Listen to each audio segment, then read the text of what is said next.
This meeting is being live streamed.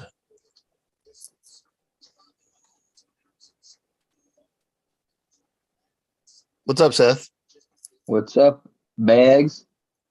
This meeting is being live streamed. I need to turn that down or we're going to have an echo. Yep.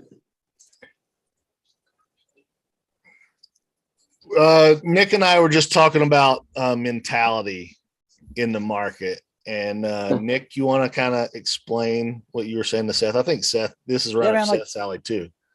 I think just, I'm kind of interested in doing like kind of a series on like a live chat series on kind of like overall, not just, trader investor psychology or mentality, but kind of overall, just, I think where we were going with that is that if we take the time to figure ourselves out a little bit more, we set ourselves up for success down the road in terms of like trading and investing. Like there's so many people out there with sub services, like they're all providing the same fucking setups. Like they're all depending on who they are and their specific style or strategy, but more or less like you're going to find the same thing no matter what subscription service you go to. It's just, we don't hear a lot about like,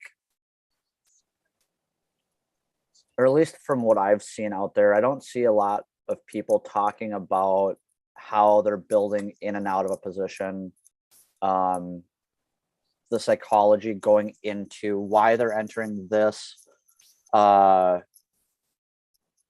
Shoot, I don't even remember, Bags. Where were we at when we left? Yeah, no. I mean, I feel you. I think that's when the market's going up, everything's great. You can gloss over a lot of things. I think when it's a tough market like we're in now, you look like an idiot no matter what you do. So it's kind of like, when everything's great, you get away with a lot more. When we're where we've been of recent, you need to be better, or even if you're good, there's less room for I don't want to say fucking up, but just it's a different market. Things need to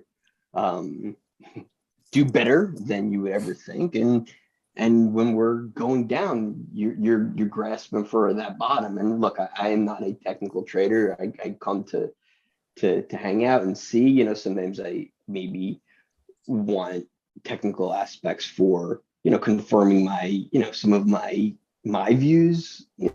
Sometimes it works, sometimes it doesn't. Sometimes I get upset by saying I'm not a technical trader, but I think that's also the part of just trying to figure out your style, your mental fortitude, and what sometimes am I being too lax with not exiting positions? Am I being too quick to get out? And I think it's you have to understand what you own, and that's always what it goes back to, knowing what you own and what your thesis is.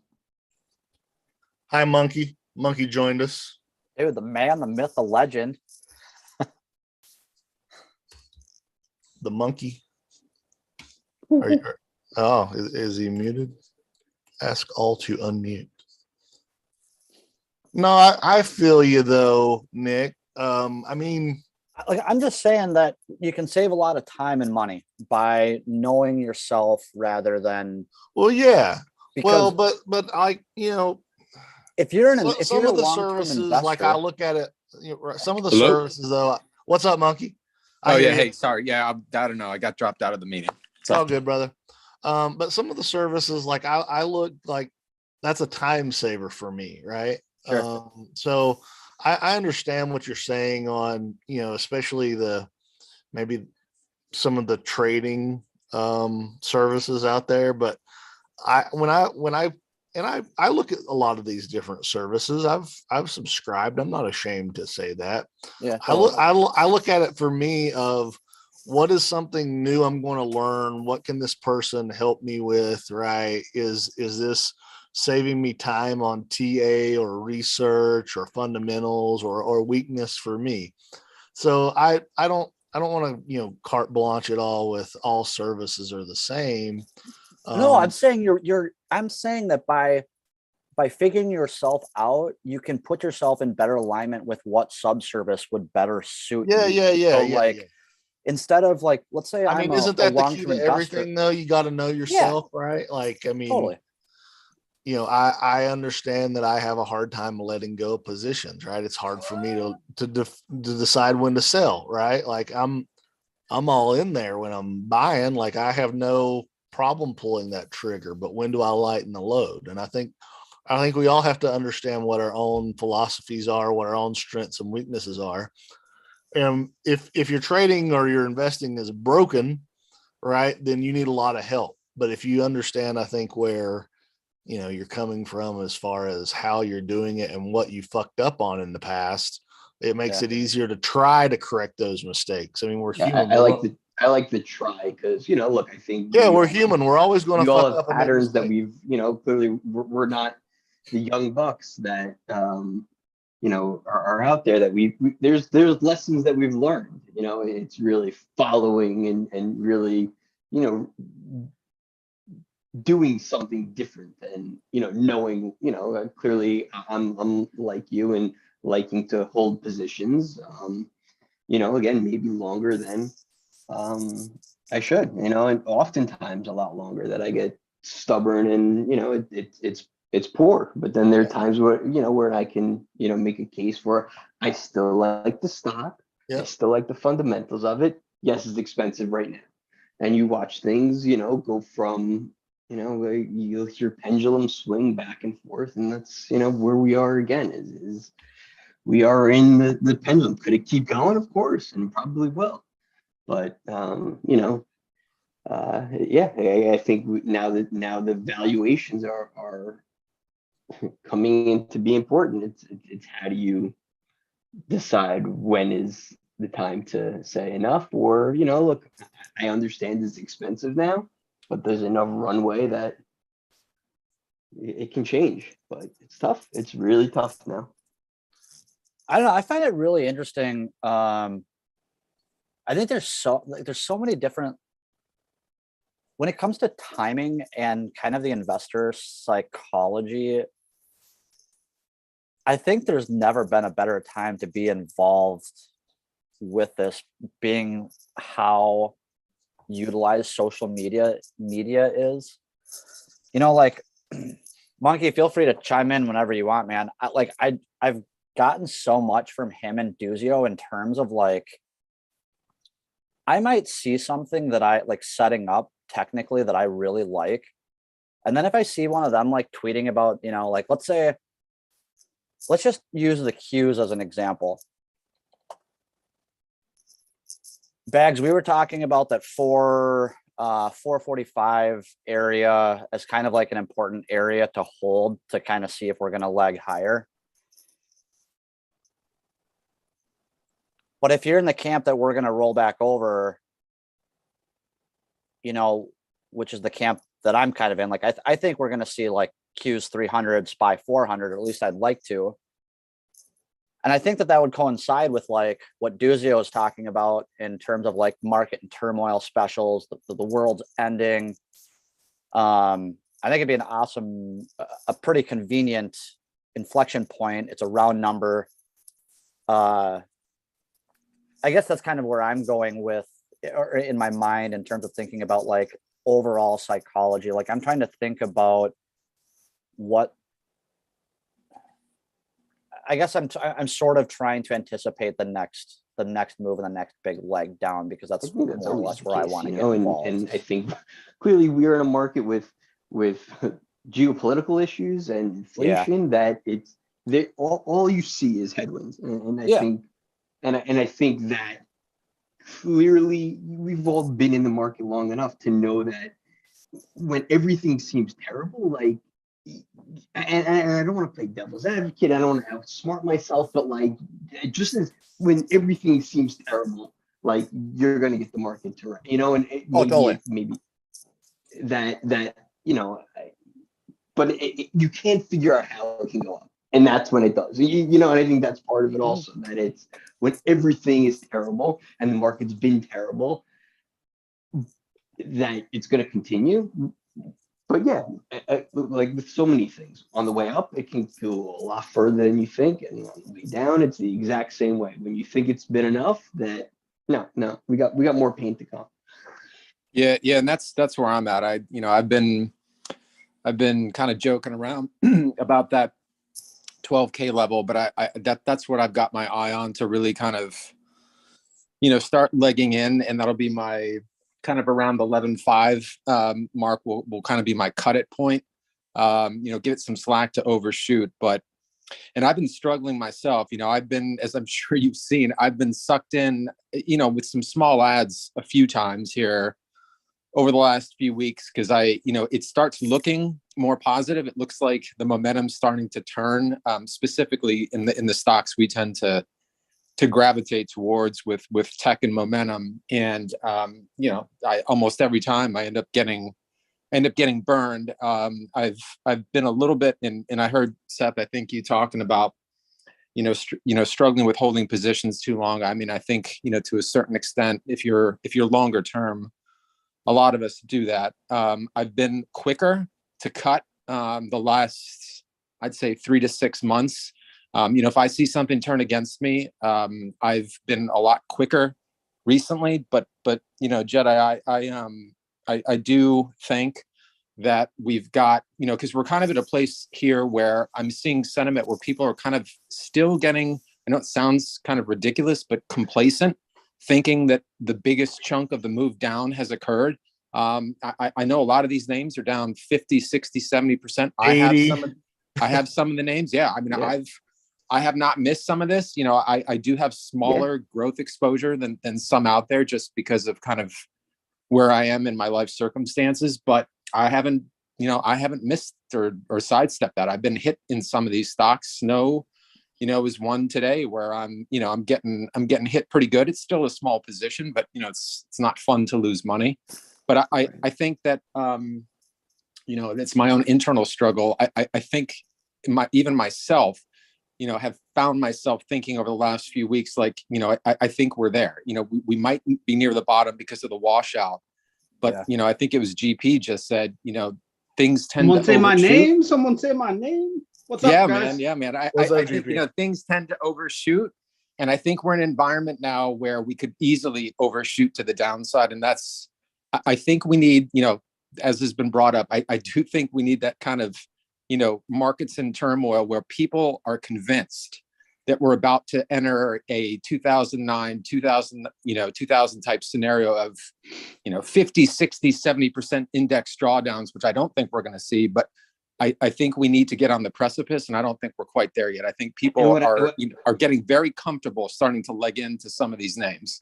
But I also think that people, are so wanting that big, huge draw, where it's just been a fucking slow bleed forever. That we're all wanting this, big whoosh moment where we can all say, all right, that's the bottom. But instead, it's just, how often does the market really it's give been a us year what now, we want right? or expect, right? Like how often does the market do that?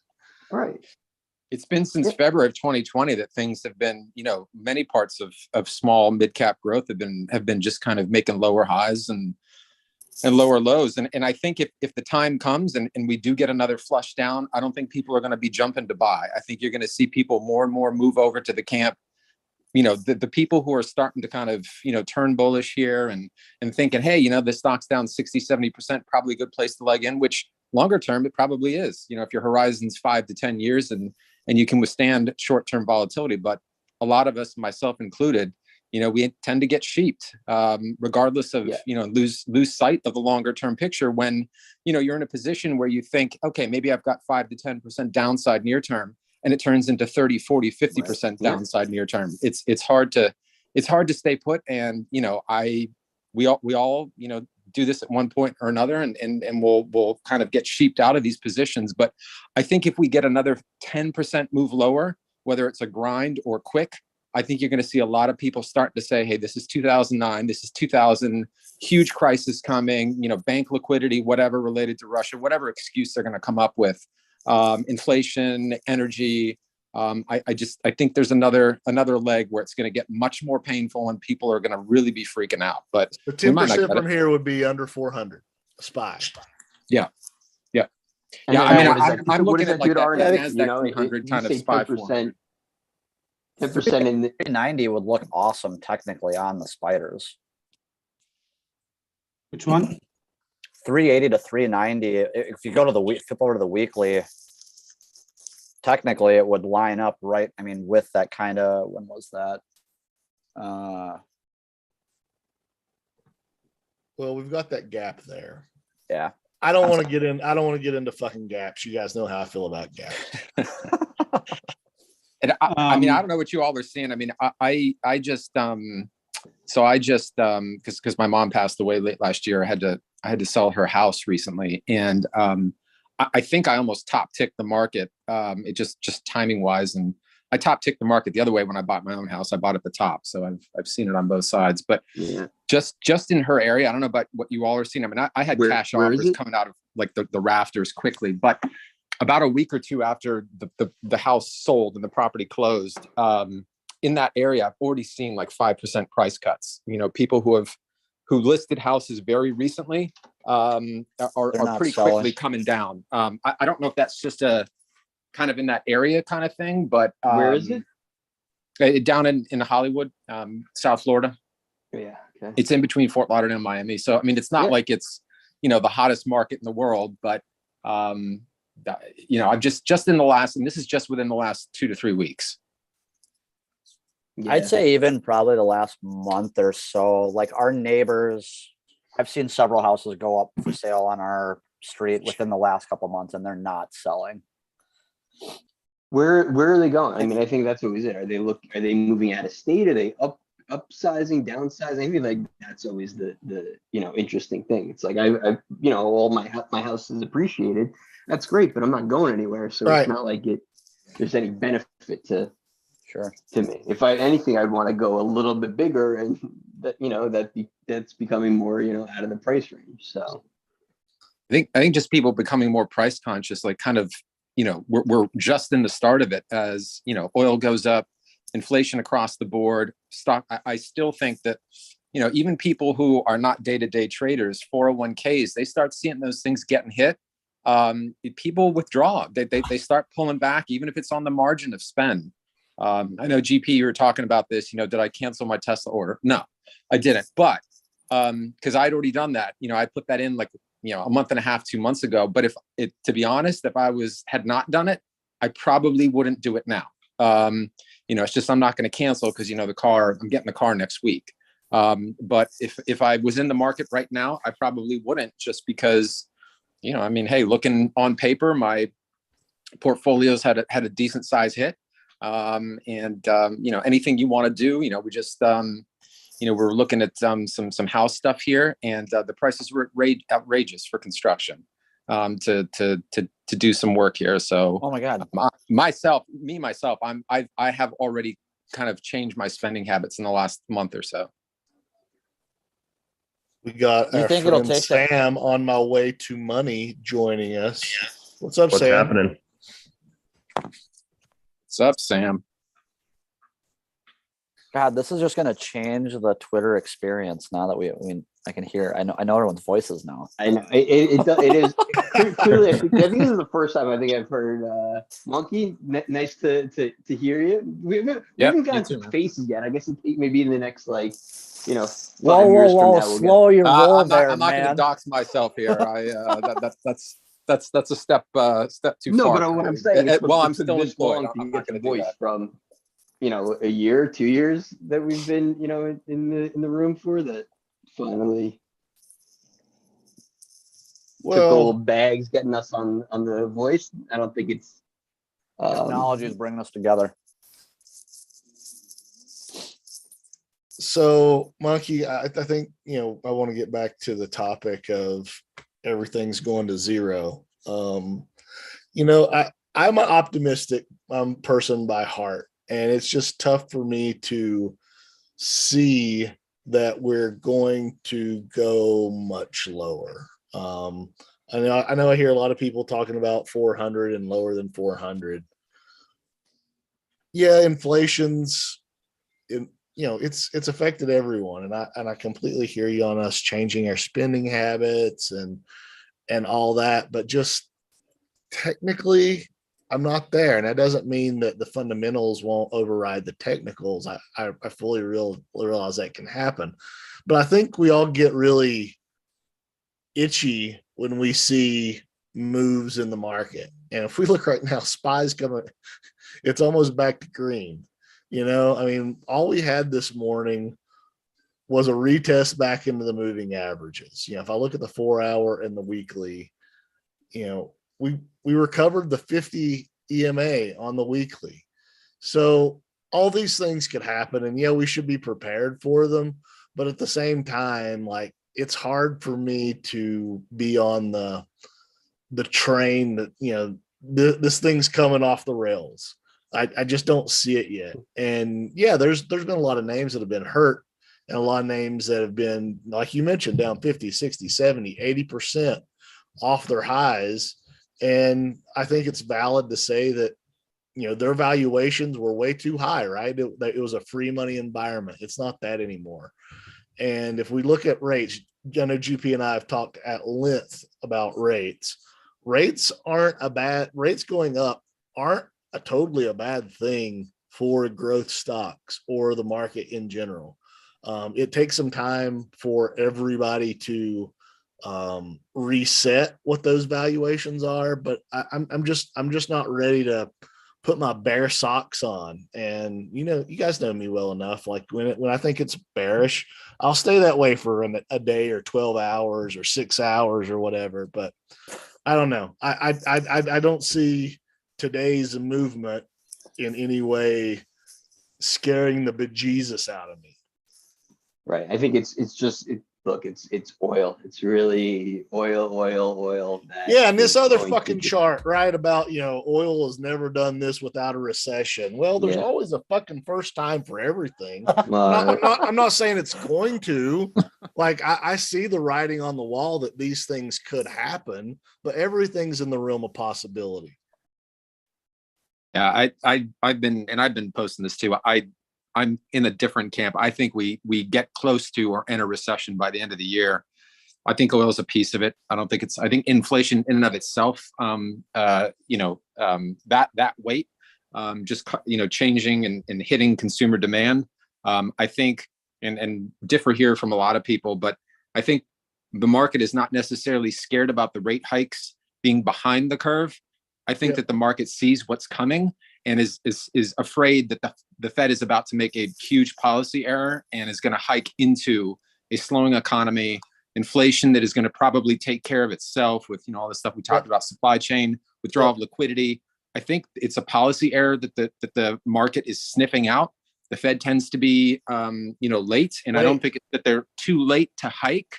Well, I think it is that they're too late. Where are we going to know? No, I'm agreeing with you, Mike. I'm agreeing with you. Right? It's always going to be a backward-looking thing. That it's only going to be an error in hindsight. I'm agreeing with you, Monkey. Like I'm agreeing with everything you're laying out. Like, I'm not blind to these facts, right? Like I'm not disputing anything that you're saying or putting out there. I realize all this can happen.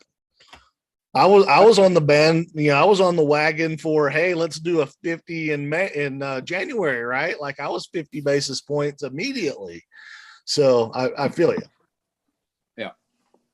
You're right. I think Troy in our YouTube chat brought up an interesting thing. And this is, again, something we've gone over in the past is, used car prices. If you were selling used cars, you were making money hand over fist. That's 43% inflation year over year. Oil's obviously inflated, right? So there's a lot of factors that have gone into all of this. And my friend's thinking is, and I think this is pretty accurate, that as long as everyone still has jobs and they're auto investing with their 401k market, look, we've been hit. But I think that's really the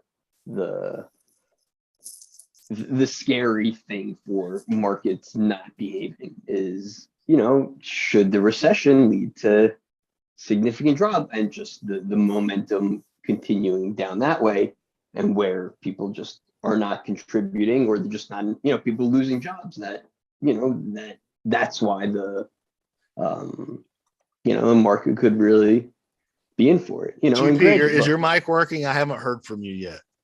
I'm just listening. I love the bearishness. It's good. this is not bearish. That was not bearish. That's if this happens, then bear. But look, GP, I think has his I don't want to say bull hat on, or look, I think we're all going to say we're range bound. Wrong, right or wrong? Well, Monkey has nailed this from since December. Like, he's been raising that was like cash. Thanksgiving. Monkey's been raising. Nick, you don't count. No, I said he was nailing it since Thanksgiving. Yeah, December, Thanksgiving, it's a week away. Anyway, Monkey's been on this for a while, and he's been raising cash. And like you said, like, he's been trying to trade in and out of a few positions. So obviously, right, MBG, you see, you see some optimism there, things that you'd like to take a stab on. So you're not completely in your bear suit yet. Yeah, no, and I'm saying I don't think that we are going into a 2009. I'm just saying that I think that there is more downside before the bottom. I think the charts will turn even uglier. It's going to get the technical people, the fundamental people, all in the camp of this is over. And I think that's when we bottom. But longer term, if you've got multiple year horizon, now is not a bad time to buy. It's just most people, myself included, like I said before, get sheeped out when you get in and you think you're near the bottom, and then you get a 20, 30, 40% additional drawdown near term. It's hard to hold through it. But yeah, I mean, I started raising cash too late because my, everything kind of peaked in February, and then, there was another peak for some stocks in November. That's kind of around where I started backing down. But I don't think we're about to fall off a cliff. I just think that we do have more downside before the bottom. And then I think we're still in a secular bull. I think this is a cyclical bear. Probably a year or two from now, we're higher. So, I mean, that kind of comes into the way I like to treat things, right? Like, I put money to work already, in the last 3 weeks in Microsoft and Apple. What else did I buy? Some NVDA, right? So those are things I'm comfortable with holding long term, and GP can get on to me later about, don't trust these hoes and don't be loyal to them. But I've got a longer horizon for those stocks, and I'm okay adding more to long positions in those names. Now, I'm not going to go, buy some context logic out here, unless it was a trade. But at the same time, like, you got it. I think, Nick, what you were referring to when we started this conversation, it's about the mentality and the psychology you have and the strategy you have already in place, as opposed to just pissing money into the market, right? Yeah, totally. I mean, to back up, I want to just reiterate that just because I think we're going to leg down doesn't mean I'm in the bear camp. Yeah, well, I think we get caught up into the bear bull thesis, right? Like, you can be both. That's one thing that's very cut and dry, like on stock twits, right? Like, you're either bearish or bullish, right? There's no sort of in between. You can be bullish long term but bearish short term. Like, that's still a possibility. You can do that. It's really, I think that's always the hardest thing for me as an allocator of funds, is to think that way, and to, I tend to look at things I own for, look at the history of markets, bottom left, top right, and I think it's, but in names we have, I think that those are, I think we've seen, names from years gone by that are now, I've never even heard of it, that were just gangbusters. All in Costco. Not Costco. Thankfully, you can touch and feel that stuff. All in Costco. Oh. So the general consensus. This is not financial advice. So the general consensus amongst us here is that there's another leg lower for everyone. No, And not so for, this is not for what this bags. is No. not bags, not GP, right? But the other four. What's a level lower? 10%? I mean, what are the Q's down 2% You today? just said Where I'm another. down. I just said another leg lower, right? User Percentage down doesn't matter. 0.8%. 500% or 10%. It doesn't. I'm just trying to Lower. understand whether I missed the beginning part of it. That's what I'm trying to understand. No, I mean, Hey, can I share my Q chart? Yeah, I Thanks. would love to let you do that.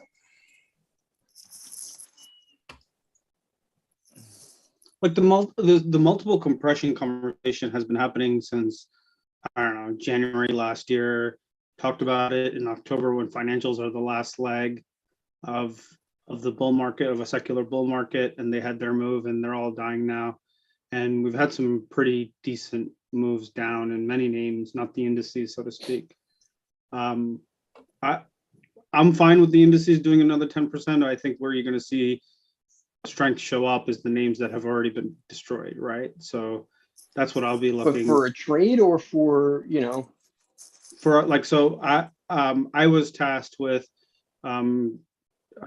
investing. My dad came out of one of his retirement funds, and back in September he gave me the money to kind of manage, and he's been like, what are you doing with it? It's just been sitting there, and I'm like, I'm just waiting. The market's going to come down, and just waiting for the opportunities, right? So I've been adding stuff that I want to be long term, where I see there's value. Square is one of them.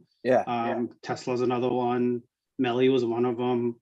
Amazon's another one, where I don't think Amazon down. I think it could trade sideways here, but eventually you'll get the whatever 20-30% move. If you get 1 year 30% and 2 years of sideways, it's still, it's still 8 to 10% a year. I think we've been so used to I think that markets going bananas. People used to wait a decade for like a 20% return or 30% return on stocks, right? And they did it. They did it via dividends or whatever, right? They got their 3-4% dividends. So like, oh, that's okay. I'm okay with this. And now we get 10,000% moves in crypto, and everyone's like, screw your 30%. So I think it's just changed. So, but for me, I've been adding it. To me, the businesses that are going to be around a long time are the ones that I've been adding. Like Tesla was an ad. That was my first ad in any of our family accounts to Tesla since 2019. So like I find value in some of these names. And I think the part that just gets to me a lot is everyone talks about valuations when price is not in their favor. And for sure. If people step back and ask themselves, is it the price that's guiding your investment thesis, or is it the stock, right? Or the business?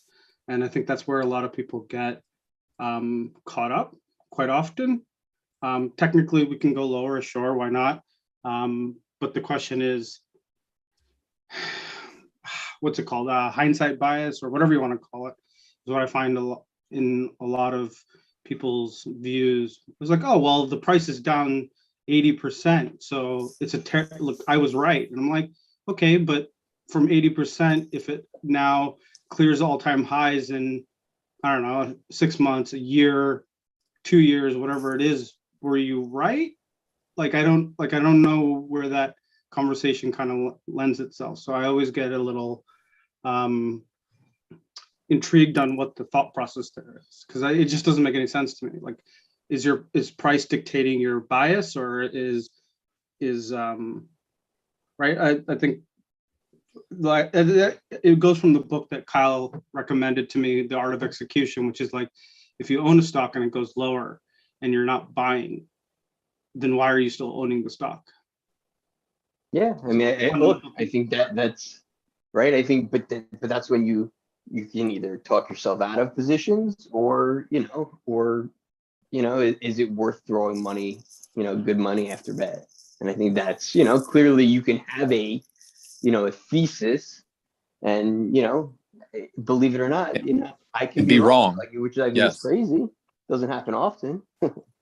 But I think that's also, there's obvious fear of clearly we say valuation, price, whatever you want to call it. I like the business, but does the market like the business as much as I do at this price? And I think that's always. But it's short-term thesis versus long-term thesis, right? Like, I think that's where many people take missteps. I'm not talking about you guys in here, but in general, right? Like, it's like, oh, well, the business is solid. It's growing 20-30% a year. It's still in a growth trajectory, hasn't stepped away from that in a decade. Prices come down, so it's giving you an opportunity. You have to obviously do stuff like, I think, wasn't net trading at like some ridiculous multiple. Like if you're buying there, I'm sorry, like, unless it's a trade, you should feel pain because it's not a wise buy, right? Like, I think you just have to be cautious. Like, and if you're buying down here, it's not necessarily a wise buy short term. But if your trajectory is more than 3 minutes or 6 months, then there's some solid opportunities here for the future, right? So I think that's kind of the importance of knowing your style, your strategy, and to not style drift. Like, you can have these long-term investors that are, dollar cost averaging. And yeah, like, no matter what strategy or style you're using, whether you're looking to add versus like a 200-day or versus a certain level or whatever, you got to kind of stick with that. I think once you start to style drift is when everyone starts to, it's kind of the death by 1,000 cuts saying. Yeah. And Nick, I think the craziest thing was after 2 years of not touching the 200-day, we just buttered right through it. Right? Sliced it. Yeah. Sliced through it, like there was no support or anything. So if you were a trend trader and that's how you were doing that slice through and not recovery the next day, you should have been. That was your answer. Yeah. That the weakness is there for the markets, but that's where I think some things are technically broken, and this is driven by the derivatives market. And my personal opinion, this has nothing to do with markets and stuff like that, but my personal opinion is at some point in time, people will use options as their main investing vehicle, right? Because that's a lot of this stuff seems driven. Like, you'll literally see a trader come in with a $20 million 3-day put buy or call buy, and you're like, that's nuts. That to me, I haven't seen in the 10 plus years I've been doing this. I've never seen that kind of 2-3 day put and call buys, unless of course they know something in terms of like news coming. Like I remember seeing, you guys remember Green Mountain Coffee? Yeah. Right. Right before the Pepsi news, there was like I think it was like right before the earnings, there was like a 20,000 call buy of 10 cents out of the money options. And I remember following along, I'm like, it's 10 cents. I'll throw a couple $100 at it. And then they announced the Coke buyout or whatever it was. And those went from like 10 cents to like $50. It was ridiculous. But unless you see those type of things, I don't see the size of trades, the options activity that I've been seeing recently. So that's something that's definitely changed in my evaluation of how the technicals in the markets look. Because I mean, it's probably signifying that the downside is limited. I mean, again, I'm just kind of thinking that even in let's say we do test, Q300, that's really not that, like, we're not going to zero. Sure. This is definitely, I'm with you. Like, I think this is, if you're long term and you're looking to dollar cost average, you have the names that you know that you want to own. Why wouldn't you be adding right here? Because let's say you get one leg lower, you should still have cash on the sidelines to buy that next leg lower. Yeah, so I'm in my dad's account that I've been putting in, I'm still 50 cash, right? 50% Sure. cash. So if we get square lower, give me square at $40. I'll take that all day. Do whatever you want to the stock. The cheaper you give me some of these names, I'll take it all day, because it's giving you an opportunity to get in some companies that haven't seen these prices since 2018, 2017. And the business has gotten only better and stronger. You don't want to own Kroger here? Own what? Kroger? No, I think the food business is in general. I'm already getting my butt handed to me on Beyond. So Nobody I wants can only that take fake meat. Get out of here. Yeah, Yeah, you know, I love you on certain things. I've not been. That's not been a one that I bless. Well, I think really what we're talking about here is unless you need the money right now, you should be acquiring assets. I mean, that's the similar conversation that Cookie and I had a month ago on our conversation, right? Is like you want to be acquiring assets. And unless you think Apple and Microsoft and NVIDIA, and of course, I'm talking my book, but there are other names out there, Square, unless you think these are really going to zero, like you want to be adding these moves lower. Yep. And so This is not financial advice. What my struggle here is that the comparison between 2000 and 2008, if you guys are all alive during that, in 2008, we were talking about like bread lines, right? Like it was insanely bad. Like people were without work. I'm a independent contractor with a small business. All of 2009 and 10, there wasn't a single job available. Like it was eating through all my savings. I had to give up my apartment. Like it was bad in 2008. Similar, right? People lost everything and then some. We aren't in that mode here. Like companies are still really hiring. Yes, we may have a slowdown in the economy, which progresses to a recession, but you also have this underlying inherent demand of goods that people need, not just want. People, I think before even the crisis, the average age of cars was like 11 years, right? Or 12 years. So you're at the point of it's not a discretionary purchase anymore.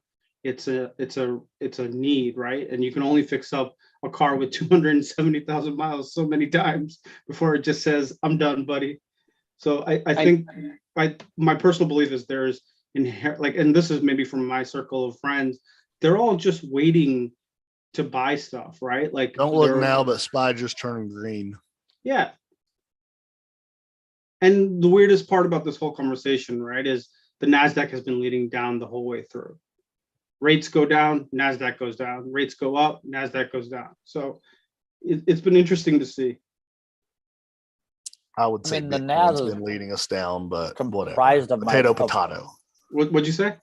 I say the NAS is composed of primarily tech stocks, and like I hate to use the word like smart money, but like the forward thinking money is going to probably be in the queues rather than like anything else. So it makes sense that it would be tied to what did you say what did you say prior to that? I just said the tech. So we had a big war breakout between Ukraine and Russia, and you know what was leading us down? Tech. Like not like what? Like that to me is like the defense stock should be leading for sure, but tech leading us down makes no sense. They're the people who end up solving problems like this, right? It reminds me of Cartman doing the Johnny Cochran defense. It does not make sense.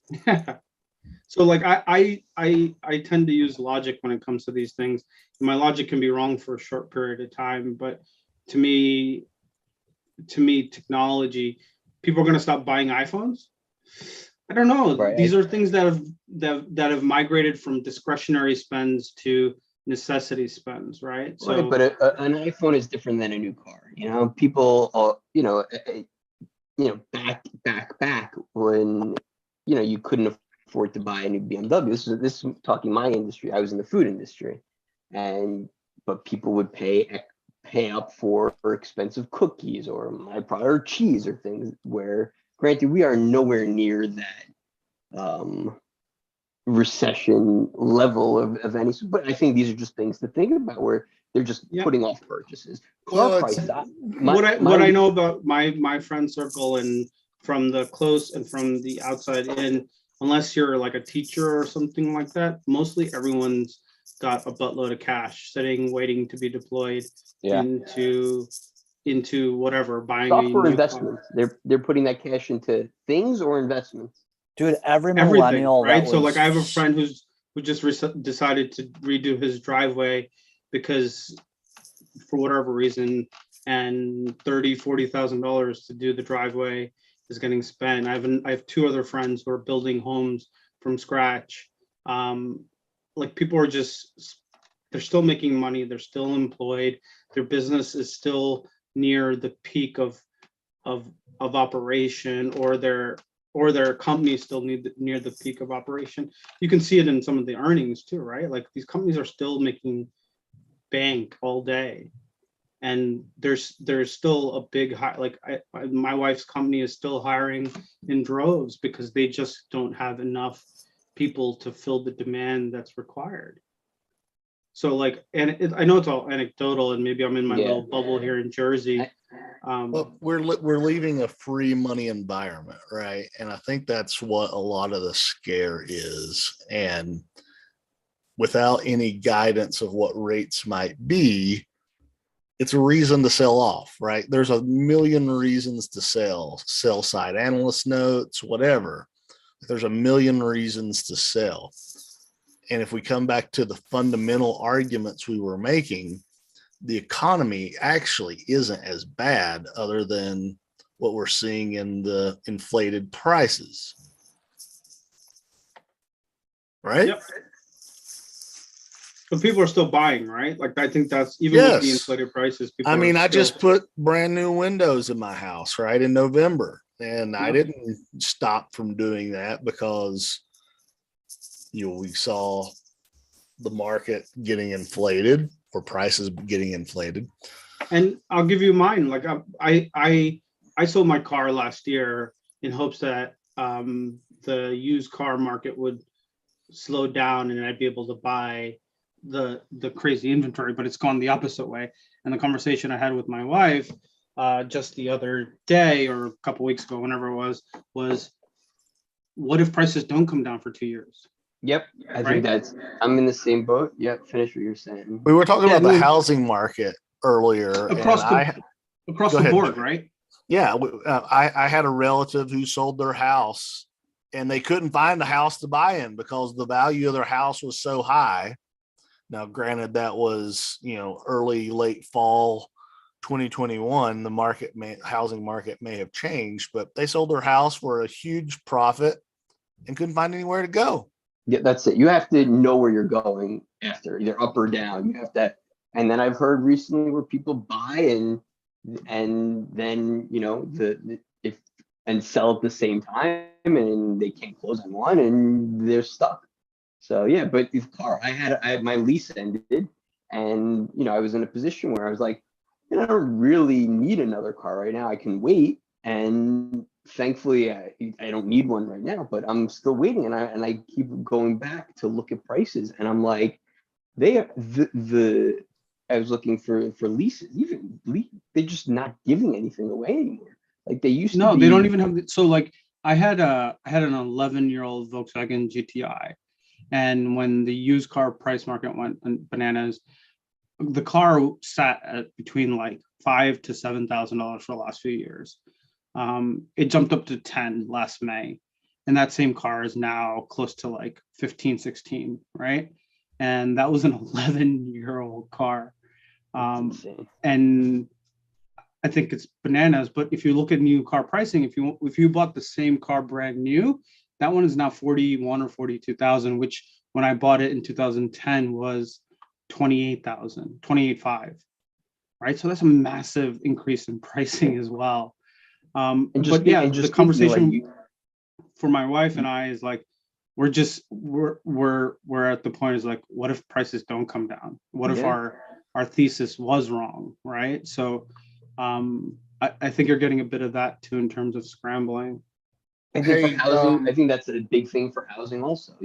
Housing might dip a little bit, but you look at markets, and I don't think there's the house flipping as much anymore. I think what ends up happening is you get to a certain stage in life and you're like, I was a city dweller, and you don't buy because you want to. You're almost like I was in the city. I had a 2-bedroom and a kid, and then the second kid came, and it's like, my dad loves the line, the best decisions make themselves, and you're kind of forced to go where you can afford and let's where you talk wanna be. let's talk some charts. And shout out to everybody who's following us on YouTube and commenting.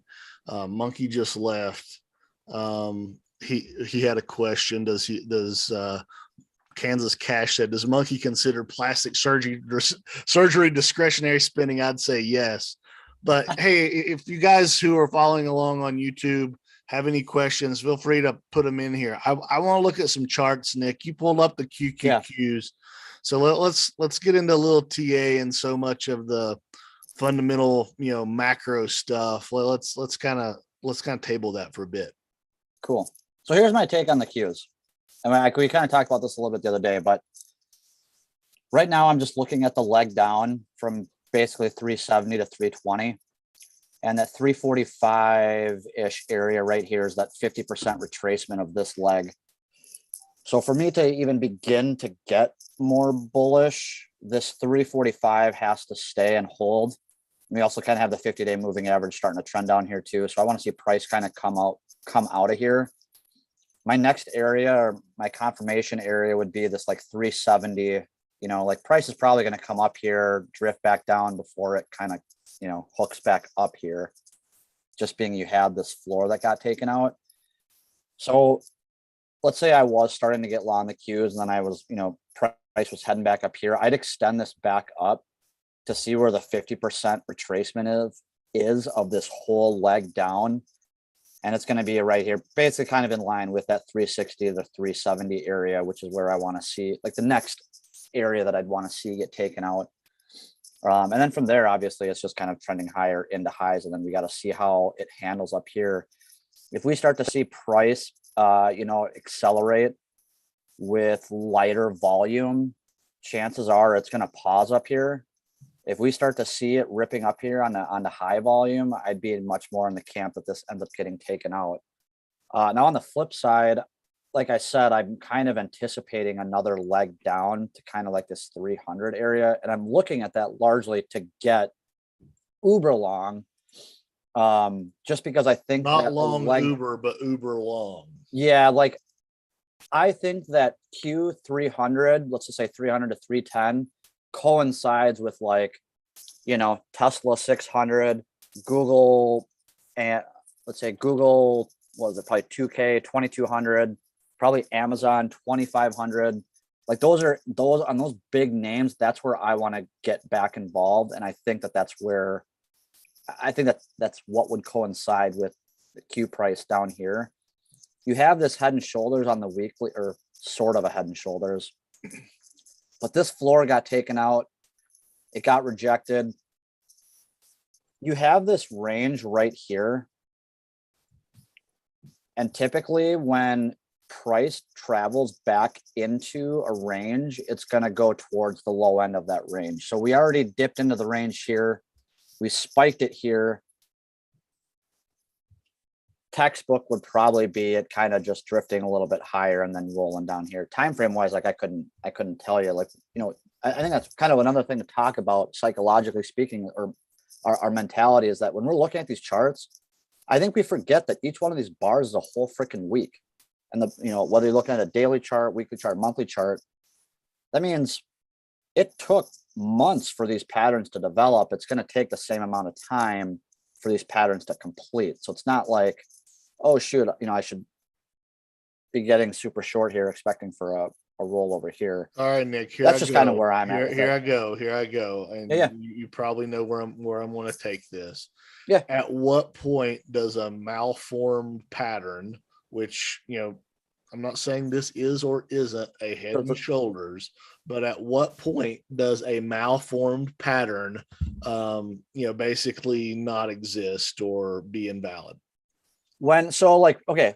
Yeah, good question. So on the Qs chart, what I had said earlier, like that next area of confirmation would be this kind of 360 to 370. Yep. If you were in the camp that this is a head and shoulders, if you're in the camp that this is a head and shoulders, then you believe technically that we are absolutely going to 300 because the measured move is from the neckline to the head. You extend it from the But neck. it is a bit Oh, of I'm a sorry, the neck line. bastardized Head and Shoulders. That's not your traditional Head and Shoulders. No, it's not, because you didn't get this right shoulder up high enough. I know. So that's my question. At what point do you say, okay, the pattern's off, it's not what I thought it was, and it's invalid? At what point does I'd still be looking at this. not just you on the Yeah. cues, but anyone decide to throw in the towel that this isn't working? It depends on how aggressive you want to get. You know, you could technically you could draw a trend line here. You could draw a trend line here. You know, it depends on how aggressive you want to get and what signal you want to take that says, okay, something has changed here. Like you could even, if you had a trend line right here, you could use, we take out this 350 and it's off to the races. But then we've got the trend line here, got the kind of trend line here. I think to negate a pattern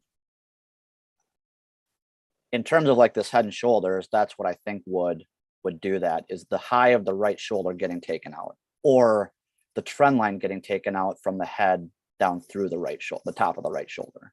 So basically 370, and this is not what I thought it was. Yeah. So there's no way of chopping to the side that doesn't. Oh, I mean, this.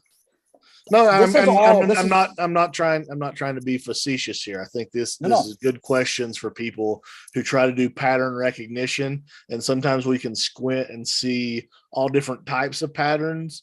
But it's important to notice, okay, this is the pattern, or the pattern has confirmed, or it's invalid, right? So I just want people to, I want to try to give people a better understanding.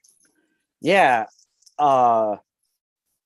I mean, it's all if thens, and the reality is we have to trade the market that we're given.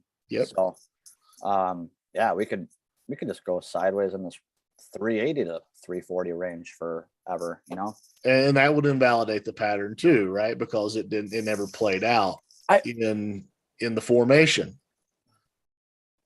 Totally. To GP's point, I know he signed off, but I think part of the reason that a lot of us are expecting these real fast moves is because, generally speaking, you know, we take this, what is it? What's the saying? Like, we take the stairway up and the elevator down. Yep. Mhm. When it comes to capitulation, I think that's what we're kind of hoping to see, is kind of that violent rug pull. So Yeah, last I think Thursday that's why we're wouldn't have expecting been a violent rug And- pull. Yeah, I mean, yeah, it was. So I mean, again, I'm not saying we can't go lower and we won't go lower. I know. I'm saying I think we've already experienced that a time or two. Anyway, I got to counterbalance you. Yeah, for sure. Oh, you not sharing anymore? You No, I was pulling up I am sharing, right? Yeah, I would have to pull up the chat. I couldn't see it. Yeah, I've got it open. Okay.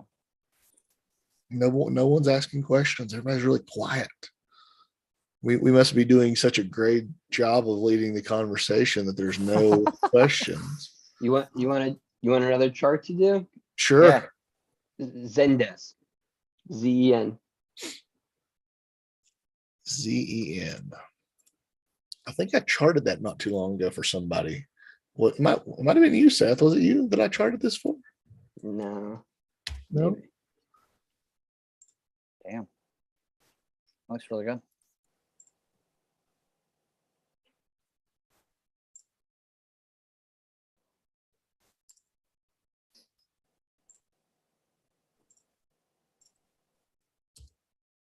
No, I guess I didn't chart Zendesk.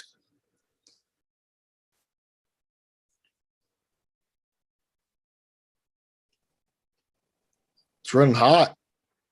Yeah. This is a growth name that's Yeah. had some They were nice going to moves buy off the bottom. somebody. Shareholders said, don't do it. And they capitulated and said, all right, we won't. And that's why you had this move up. You know, if I look at the weekly, I mean, it's showing real strength above all the EMAs. I mean, was it this morning? When did it? No, yesterday. Kissed right off the 50 EMA on the weekly. The 9's crossing over the 21. It looks good. Are you in this, Seth? Yeah, and I've been in this one for a long time. This is another name that I saw. I was emailing and customer service, and I saw this. Oh, what's the Zendesk? And it's really just, I guess, customer management. Interesting name. Duzio's probably all over it. Say it again. I said Duzio's probably all over it. On the monthly, it's about to see that monthly MACD cross, which I know is kind of one of his big Huckleberries. Huckleberry. Yeah, one of his Huckleberry patterns. Yeah, it's a good looking chart, man. I think you can draw a downtrend from the top there, Nick. Up here. Yeah. And it's on the verge of a breakout of that. Oh, right here. Yeah. This was kind of the floor, right? I mean, it's kind of at that kind. It's at a very actually pretty pivotal moment. You're either. I'm gonna share my screen now, Nick. Yeah, cool. Do I need to cancel mine or anything? No, I got it. Okay. Okay, you can do that too. Beat you to it. See what I'm saying? Pornhub again. How it's Kidding. It's funny we had the same kind of pivot low down there. But yeah, it looks really good. It might need to do some of this first, right? Before it decides to do one or the other, but it looks good.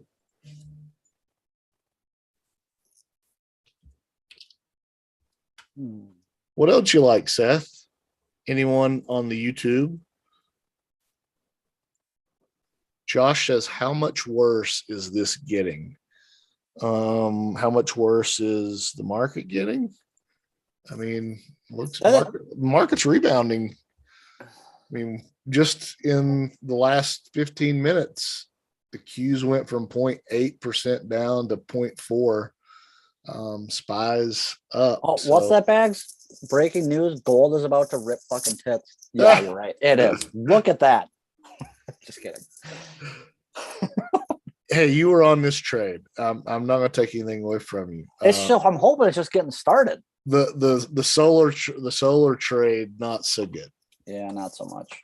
Not so good. Right. I guess that's the next. Do you guys have energy exposure? Yes. Be it renewable, solar, No, none. sticky oil. I mean, my longs are there. That's a lot of red, but no energy. PDCE, PXD are like my main two that I'm playing that I'm in. Everything else is mostly gold and gold miners, and then like I have a few other positions I have on like DE, CAT, DLTR, PSTG. I threw a dart out to buy a little bit of U at 100. I don't know. Yeah, I own some of it also, and I'm thinking about getting a little U.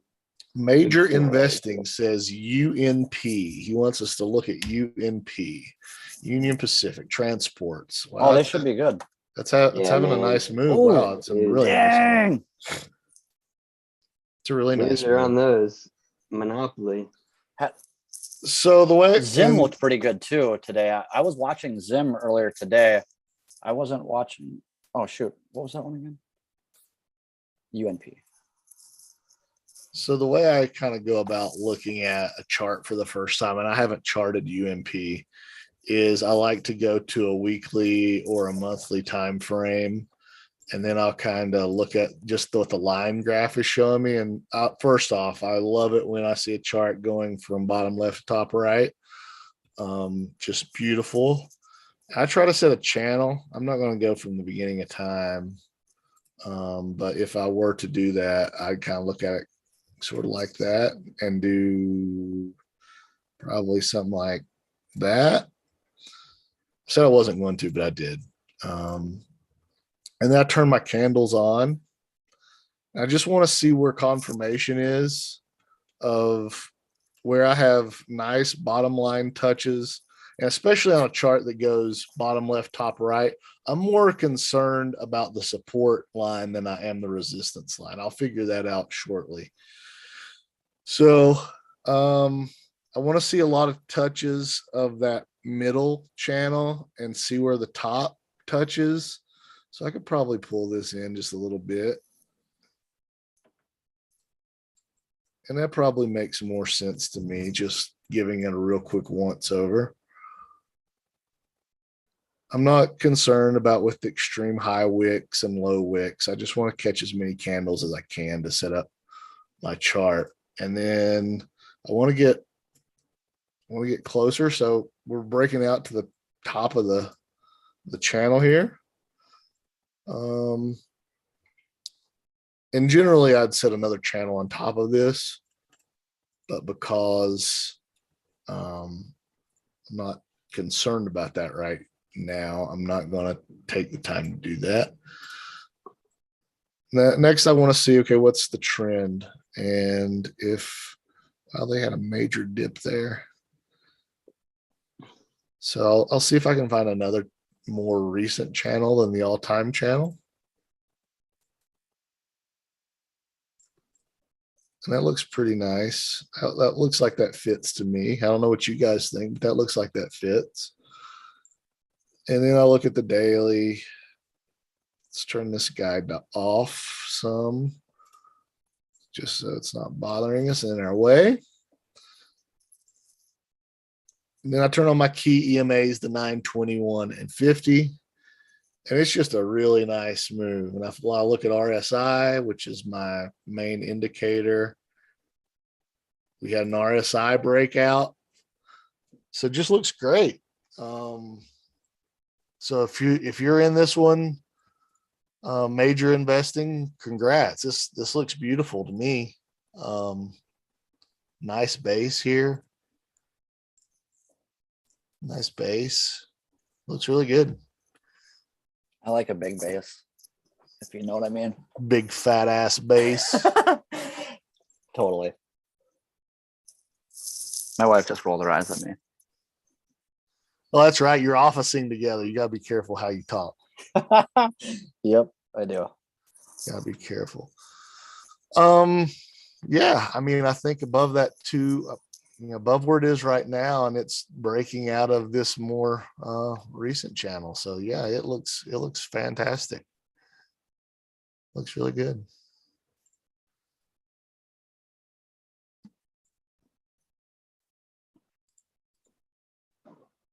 Q's giving a little bit back, it looks like. Did you see Tractor Supply Co? No. I have CAT and DE, and I don't know why I pulled up TSCO, but I did. Wow, that looks great too, Nick. Yeah, it had quite a snapback here. I don't really know where the setup is. I mean, unless you're just talking about kind of like drawing a descending trend line. Yeah. But I would have probably snagged a little bit versus 200 if I would have been paying attention to it. Possible RSI breakout. Looks really good. I mean, I'm not can't say how much higher it's going to go, but it's a strong move. I feel like I mean, I actually have CAT and D in my wife's account, not in my account, but I feel like both of those are monsters in them. Like, I just feel like they're going to be sought after. I don't think we're done growing. Like this next decade, I think we're still moving. I've got URI. That's like my. Oh yeah. I should probably allocate a bit more to that, but that's been a good name too. URI. What was the other? Shit. United Rentals, yeah.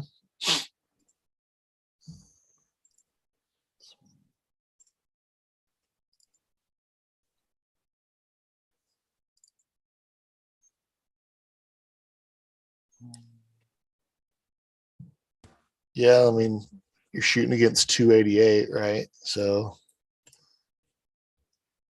you hold that right there, basically. Are you in that, Seth, or are you just looking at it?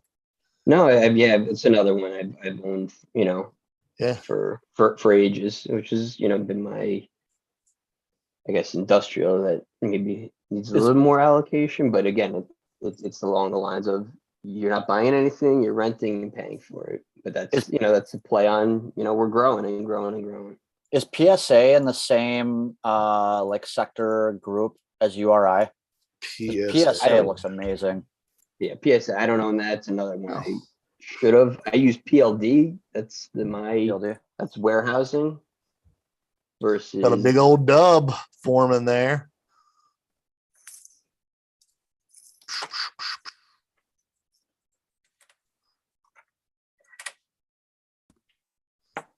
It's such a strong pattern, especially like if you get it off of that double bottom, it's so strong. Yeah.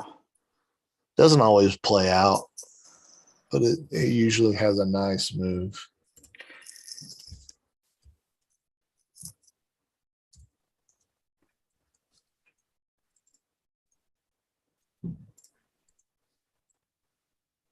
Let's go look at my good friend Bitcoin. Bitcoin. Struggling. Crypto doing? Struggling.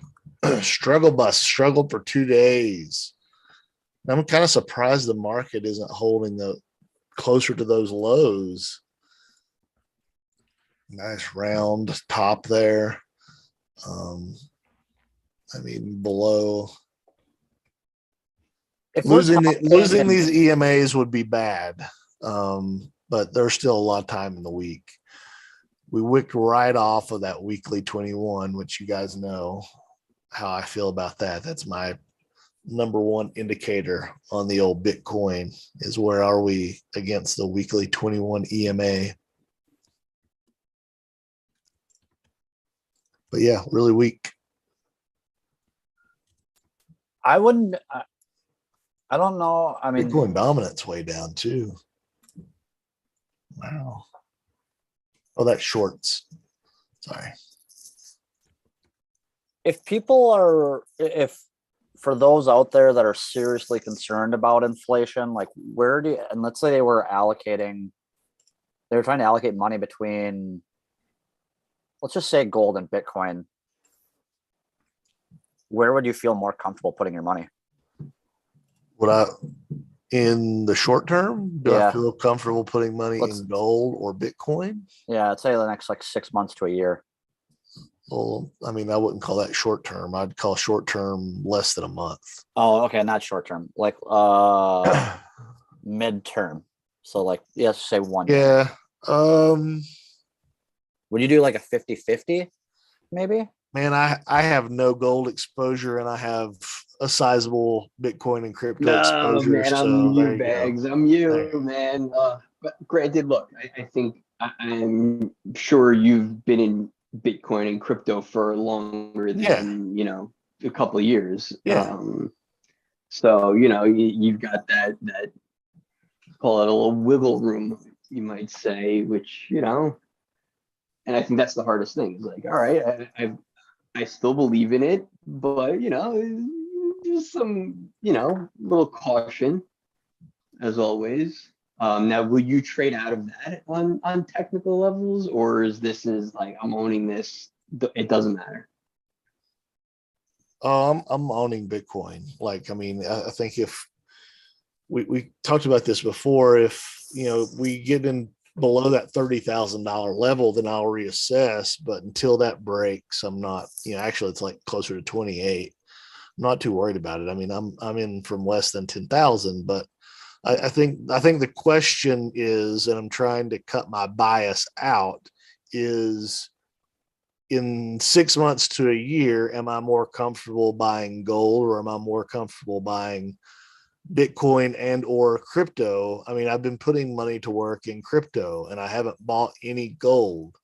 So, I'm putting my money where my mouth is. And part of it is kind of what we've discussed also previously is I don't like going along with everybody else's trade, right? And I've missed a large part of the energy trade. I was bullish energy and I never got in.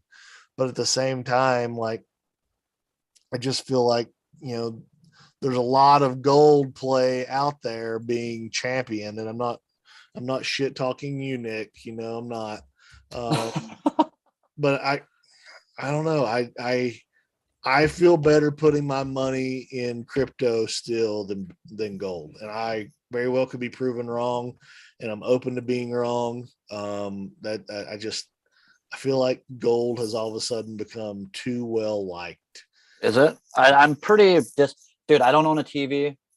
I don't, so I'm not like, I don't watch the, I don't catch the news this anywhere. happening, right? Like, we got this big bowl setting up, and it could run higher. I think we even said on one of our Sunday calls, right, Nick, like 190 wouldn't surprise me. No. But do I feel good for, what is that, 180 to 190? Gold 3,000 by 2023. Do I feel like 6% good for me in 6 to 12 months? Sure. Let's talk to me like, right. I think it's summertime. risk appetite. I think that's really it. Like, gold is, in a range, is that, you're owning gold versus cash. And I think that's it versus, yeah. talk to me in 6 months, right? Like, I may have wished I had 6% positivity in my portfolio in 6 months from now. Do you stake any of your crypto bags? Do you have any of that? Yeah, I stake all my Polkadot. Just Polkadot. Yeah, all my Bitcoins in cold storage. Yeah, yeah. I don't trust staking with that amount of Bitcoin. Maybe I'm wrong, or maybe I should stake a little. I don't think Bitcoin's like a big staker. It's not. But just in general, that I feel that I just don't trust myself as much as I trust. Yeah, I don't have anywhere near as much Polkadot as I do Bitcoin. So I'm just building my Polkadot position, and I'm completely comfortable with the amount of staking that I've got going on there. Can I please look at Roku? We need GP on here to look. Yeah. Oh man, GP's loving some Roku, and I'm not such a fan. Nor am I. I also didn't like it when it was a device company, 5 years ago. Well, so here's my Roku chart, and I know GP's in it. You missed him earlier. There, Bihanu 251. So he's in Roku. He likes it up here to, I think, like 190 something or higher. Jesus, it just hasn't. It did show this, and let me turn the TRM off. It did show this nice move off the bottom, and if you were able to trade that, congratulations, it was a good trade. But what I look for is I want to see the stock price get through things like the daily 9 EMA or a weekly EMA. And as you can see on the weekly, it's just so far away. It could absolutely run up to that 155, 156 level. There's nothing to say it can't do that. And there's nothing to say it can't do what GP's expecting it to do. I just don't see it going there, especially now that it's failing this 9 daily EMA.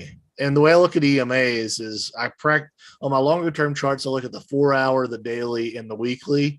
And the weekly's the strongest, the daily's the next strongest, and the 4 hours the strongest, or the weakest of those three.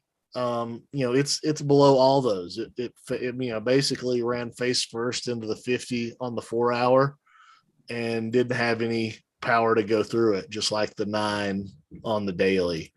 So it could still move up, but I'm not bullish Roku right now. And maybe I'm wrong. Maybe the stock's so hated that it is the right time to buy. I don't know what your investment thesis is or what you're trying to do, if it's a trade or anything for you.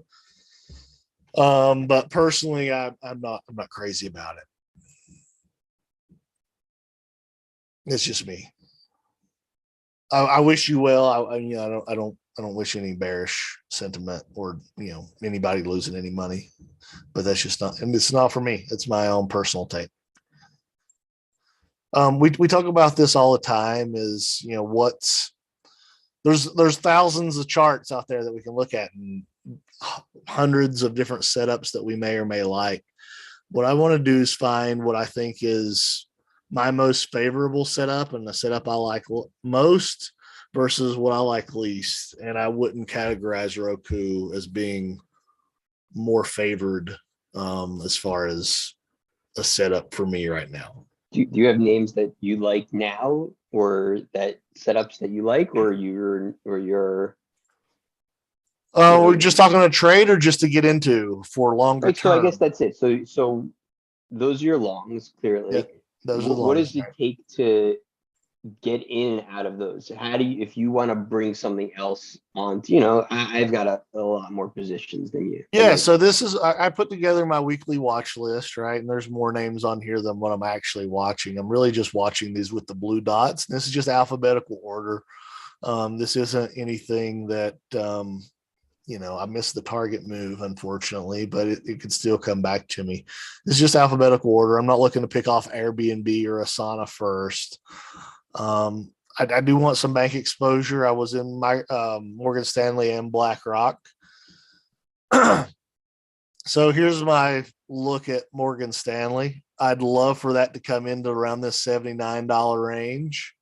I realize that my key EMAs are broken there, but I think it's good value and the dividend would make it worth my while. And if I flip on the 120 EMA, which is another one I like to use, it kind of gives me that low 80s, higher 70s type of vibe.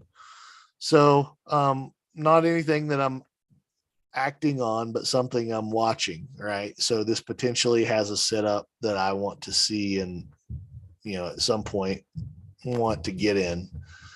What's up, bands? That's who B Hanu is. He's from our Charts for Charity group. Shout out to those fellas.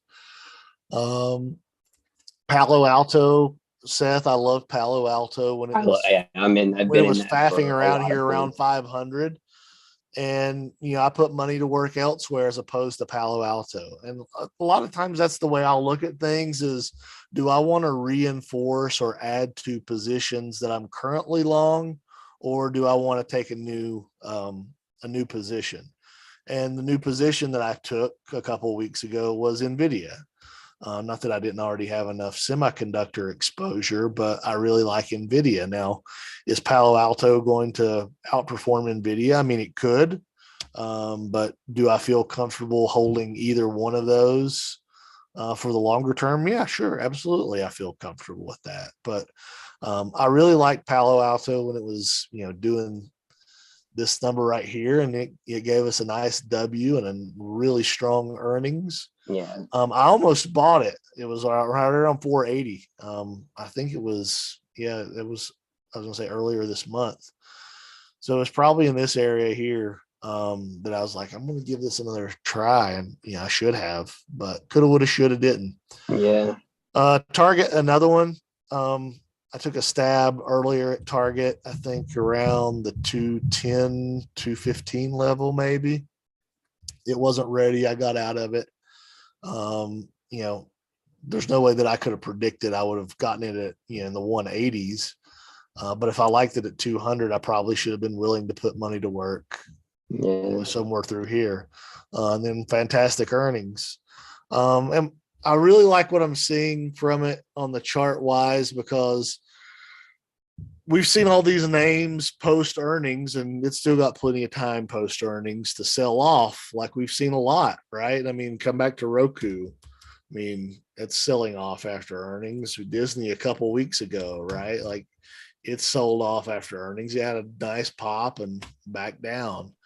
SOFI, Salesforce, a couple names I'm involved in, had the earnings pop it selling off. I would rather see a chart doing what Palo Alto's doing,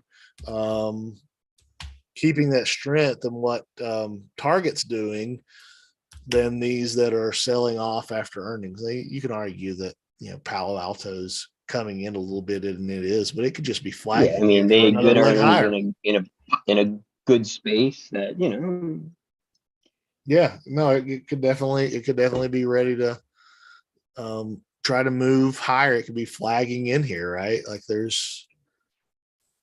could be doing this number, right? Bands wants to look at Airbnb. I want to get active again in Airbnb. I sold, I think in January, somewhere through here, maybe. I still think it wants to pull into the 140s.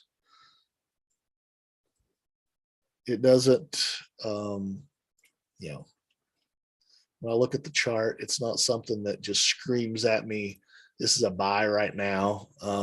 Like a lot of other charts, there's better setups out there right now, I think. What's going on with your Cloudflare?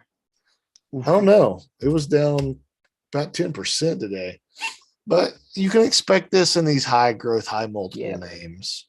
Absolutely. You gotta have, right? Like, yeah. It's like Bitcoin, right? Like, or crypto in general. If I'm not good for the 50-30% higher, I can't be good with the 10-20% lower. And I think you just have a stomach for the ranges that is to be expected. Yeah, and the money that I'm using, right? It's not money that I feel I need in the moment. Like, I'm trying to grow it longer. So volatility helps in trading. That alone shouldn't be a scare tactic to get you out of the market necessarily. But the weekly doesn't look great on Cloudflare. I would want to see it close back here above this 110, 112 level. 102s, that's no bueno. Yeah. But I'm in this from $27. So yeah, I'm taking profit. It's free. So not something I'm terribly worried about. So now, have you added to it or taken out of it, or have you just, that's your 27 is your similar to what I was saying about Palo Alto? I almost added one of these dips in here in the 80s. That's where I tried to top tick or bottom tick and get 77. I'm going to keep it real with you. It was somewhere here in the 80s. But do I want to put money toward a Cloudflare where that's getting crushed in this multiple compression, or do I want to throw money in existing positions like Apple and Microsoft and AMD? Again, it's high multiple, right? But at the same time, I've already got a position there. So I had to be judicious about what new position I wanted to start, the NVIDIA versus Palo Alto. Similarly to the who do I want to put money in, Apple or Microsoft or AMD or Cloudflare. And Cloudflare didn't win that money. They could. I mean, I would be interested in putting money back to work in Cloudflare at this level, but not yet. Yeah. I mean, just looking at my holdings, if I want to put more money to work, I forgot Amazon, right? I put money to work in Amazon. I'm really looking at Ford, and I want to put some more in Ford. Maybe put a little bit more back in Marvell. But everything else I'm pretty content with. If Tesla gives me another drop lower, that 700 was beautiful. But I could see me putting maybe some money to work in Tesla if it does, this number, right? Like I could see myself doing that. All right. As a long-term investor, what would get you to sell out of something? Yeah, that's always the question. So I guess you have a layer of technical comprehension. Like, I feel like I always kind of felt like long-term investors should at least have like a technical sell signal. Yeah. You know, because like, how do you know what? Okay, sorry, I'm just keep talking. Yeah, how do you? No, How do you know when to sell that's out? a great question, and I've kind of gone over this a few times, and there's a blog post that I have of when I buy and when I sell, and on my long term, it'll either hit a technical level, like let's just say Apple completely fell out of this trend, this channel that I have here, lost the 50, right? Lost the 120, like that would make me reevaluate Apple. Okay. But then, but the other question is, did something fundamentally change with the company to make it do that? I sold out Netflix back in the summer because the subscriber growth keeps going down, and it's hard for me to be have a really strong conviction in Netflix when the subscriber growth just keeps shrinking. Yeah. So that was a fundamental change for me, and I sold out of it like around 520, right before it went ape shit. So they shook me out, but at the same time, my setup failed. If I look at the chart, my setup failed. I think this was earnings right here, this 509. So I kind of sold it back into the EMAs. Excuse me. My setup failed, and then the fundamental story failed, right? So that was a double whammy for me of like, I don't really want to participate in this. Same thing for like an Apple. If Apple, I mean, I don't want to put the bad juju out there in the world, but if something fundamentally changed with Apple and the stock price got hit big, that would probably be a double whammy for me to reevaluate that position. But there are technical levels and there are fundamental reasons too, Nick. Sure. Okay. Right. Like I'm in SoFi and I've got like a $14 average. Do I like that it's down here at $11? Hell no, I don't. But I know over the course of time, What's your thesis on SoFi? I see it as a bank, and I don't really, clearly people have differing views. Tell me.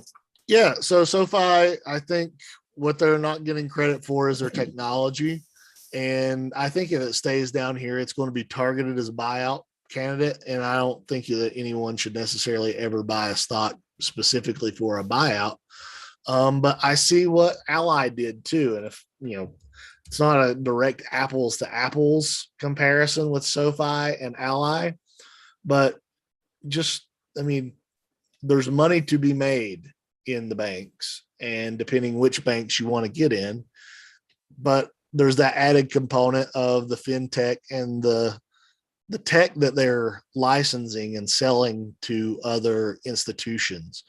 So I like it on a couple of different stories, not just being a bank. Anyway. Okay. You didn't sell me, but I appreciate your point. No, I'm not trying to No, I know. I don't know that I was, you were going to say anything that would, you look at SoFi and they get a bad rap on the student loans. Well, that's a shrinking part of their business, but every bank has liabilities in loans or what have you. Every bank has liabilities. Could SoFi manage those liabilities better? Every bank could, but if the biggest knock on the liability side is student loans and those are becoming less part of the business, to me that's less of a worry about what that negative thesis is around the stock. So I'm good to be in it long. I have no worries. I added I think around 11 something, so not much higher than here. So I can wait. I don't need this money right now. This is in my long-term account. So, if it keeps on this trajectory, obviously that's shitty and not going as expected. On that Thursday, it hit $8. That wasn't any fun. But I didn't put any money to work there either, which was probably a mistake. All right, man. I'm hanging out. I'm hanging up. But good, always good talk. Yeah, Nick, good to meet you. I think we'll hang it Yeah, you up too, man. too, unless you got something you want to go over, Nick. Yeah, I'm good. I'm cool. You guys have a good one. Yeah, guys, thanks for joining. Hey, thanks Tommy at Stock Twits. Thanks everybody on YouTube for checking us out. We appreciate it. We'll try to fire these up at least a live session once a week. But appreciate you guys. Thanks for joining. Thanks, Nick. Thanks, Seth, GP, Monkey, everybody who contributed. All love. Appreciate you guys. Cheers, brother.